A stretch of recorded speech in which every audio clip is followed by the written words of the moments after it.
се случайно край кофите за смет и цял живот си пътя с моя скъпан късмет. Не познавам баща си, той не знае за мен, а майка ми избяга още същия ден. Аз съм кучето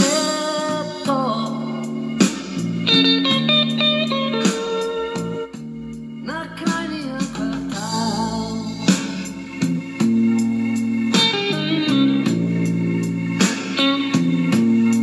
И тази нощ ще си полетна в леката кал.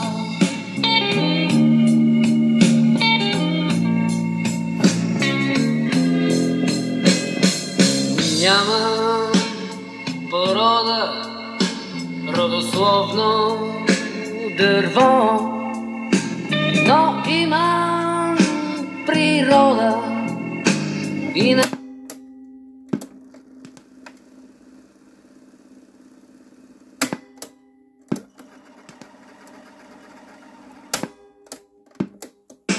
дърво, но имам. За летописец на боевете на Шипка. Актьорът Сава Хашамов чете отказ от дневника за... Сите българе, я елате да се сберем, овчари с породи да видим.